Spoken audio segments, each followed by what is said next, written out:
Hi there, what we're going to be looking at today is solving quadratic equations. Now this is all in one section and it's meant to be a review from previous courses. So if you're having a little trouble with it, you might want to check the preliminary section or look at your old textbooks because this is just meant as a review. They're going to look at 5 different methods for solving quadratic equations. Now the first method is graphing. The graphing method really is just kind of used to reinforce what you get as your answer so that you can look at the picture, say you're using your graphing calculator, and you get an idea of what your answers might be, and that's always dependent on how good your graph is.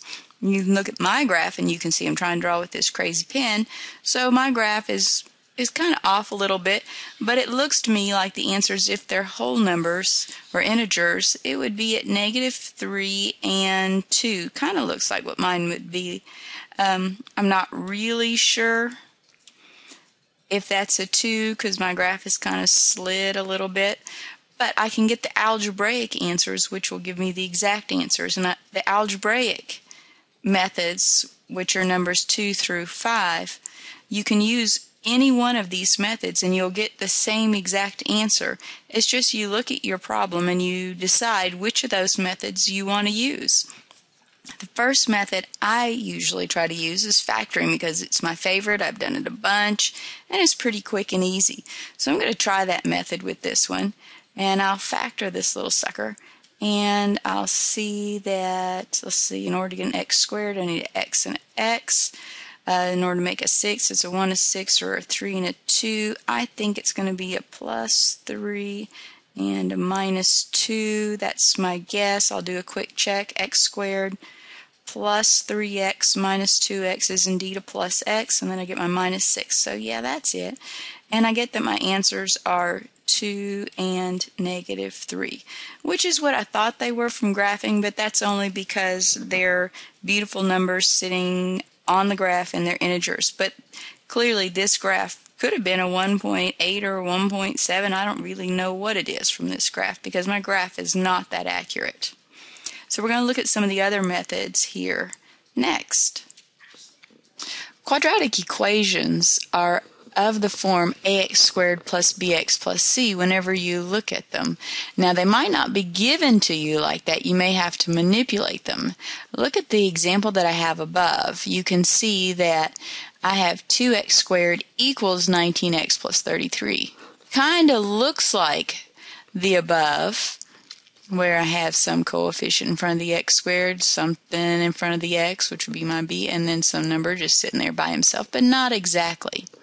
So I need to get it in adequate form so that I can factor it. So I've got 2 times x squared. I'm going to subtract 19x from both sides, leaving with -19x, and then I'm going to subtract 33 from both sides, and then I'll get that it equals 0. Now, the next thing I'm going to do is I'm going to see if this thing will factor. If it factors, then I can cheer and say, yay, I'm done. But if not, then I'll probably need to use the quadratic formula or completing the square or some other technique. So I try my hardest to try to get it to factor, because if I can get it to factor, then I'll be done. Let's see, 11 and 3. How about -3? No, not -3. That won't work. I think how about -11? And this is a guess and check method, so I'm just guessing and checking. There'll be a -11. What about a +3 here? All right, now that's my guess. So now I'm going to check. 2x squared. Yep, buddy, there he is. Then I've got 2x times a -11, that would be -22x, plus 3x is indeed -19x, which I can start cheering now because I know that +3 times -11 is -33. Yay! So I've got that one. Then I'm going to solve each of these for 0. And then x minus 11 equal to 0. And subtract 3 from both sides, divide by 2. I'll have that x equals -3/2, and x equals 11. And there's my factoring review. All right, the next method for solving quadratic equations that we're going to look at is the quadratic formula. Now here's my example that I've chosen for you. 4x squared minus 4x equals 1. It's not in appropriate form in order to use my quadratic formula, so I'm going to put it there. I'm going to subtract 1 from both sides. And there we have it. Here is my quadratic formula. X equals minus b plus or minus the square root of b squared minus 4ac all over 2a. You might want to put that on a note card, keep it handy somewhere on a piece of paper because you'll use it over and over in doing your homework on the quadratic formula, unless you have it memorized, of course. Now you'll need to pick out your a, b, and your c for this quadratic formula. The a is the number that is in front of the x squared. It's not just the number that happens to come first, it is the number in front of the x squared. So is the x squared coefficient. So we'll choose the 4. B would be a negative 4, and C is your minus 1. Now B is the coefficient in front of the x only term. So that's why we chose him. I know usually you write, oh, he's just the second one, but that's not the case. It's the coefficient in front of the x term. So I'm going to write minus b. I have a minus 4, so I actually have minus a minus 4. Now you can write that whole wad of stuff down, or you can just say minus a minus 4 is 4. So I'm just going to write that down because I've done these before. If this was the first time that you had ever done these, I probably would write everything down. But sometimes it's clearer just to go ahead and do a little bit of the computation in your head and then write down the number, because this thing does get confusing. Then I need to do b squared. So I need to take negative 4 times negative 4, and that would be 16. A lot of students make a mistake here because they don't realize that the entire b is squared. It's negative 4 times negative 4. So be sure you do that. Then I have minus, and then I have 4 times a, and a is 4. And then times c, and c is negative 1. So there we have that, all over 2 times a.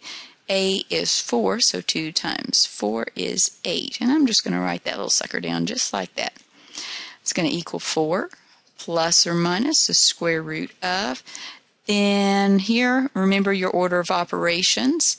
I have 4 times 4 times a minus 1, that would be a negative 16, and so the two negatives are going to make a positive. 16, 16 are 32, all over 8. Now that is a stunning number, and it is hard to read off a graph.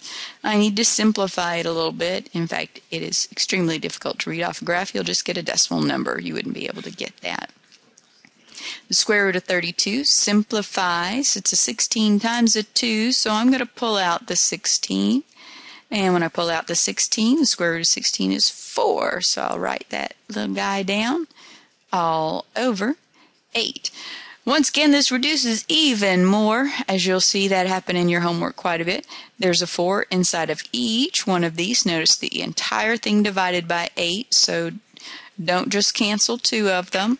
Be sure that if you take a 4 out of one, you take it out of all 3. So I'll go ahead and be real clear about that. I will mark it this way. I'll say I'm going to take a 4 out of everybody and dividing that out. So that's a 2. Then I'm just going to write down what I get for my answer. And x is going to be equal to 1 plus or minus the square root of 2 all over a 2. And there's your answer for the next example. Alright, we're going to look at the square root property next, which is a neat little property. I know I got a little carried away with the pen there, but I know it looks very attractive, I know. This is the square root property. There's my example that I've chosen for you. Now when you use the square root property, pretty much your equation needs to be set up very sweetly. You've got this whole wad of stuff squared. Notice it doesn't look like this. Doesn't look like that at all. In fact, it's got something, this big wad of stuff squared equals a number. That's when you'll use the square root property. least that's when it's most convenient to. In order to use it, you'll take the square root of both sides, and when you take the square root of both sides, you will remember your plus minus case. Nice and handy now that we've done this, because the left side is just x minus 12. Isn't that sweet? Equals plus minus 4. You'll then divide this into two separate problems. X minus 12 equals 4, and x minus 12 equals negative 4. And make sure my negative is clear there. Okay. Then I'm going to add 12 to both sides on both of these, and I get x equals 16 and x equals 8. And then I'm done. Show an example of the square root property. Remember, they do need to be set up in a kind of a convenient fashion for you. All right, the last method that we're going to discuss is completing the square, and I'm going to place him in his own video because you'll need to refer back to him later whenever we do the conics section. I believe it's chapter 8 of this book. And the completing the square is a little more difficult and does take a little bit more time. So I'm going to put that in its own little video.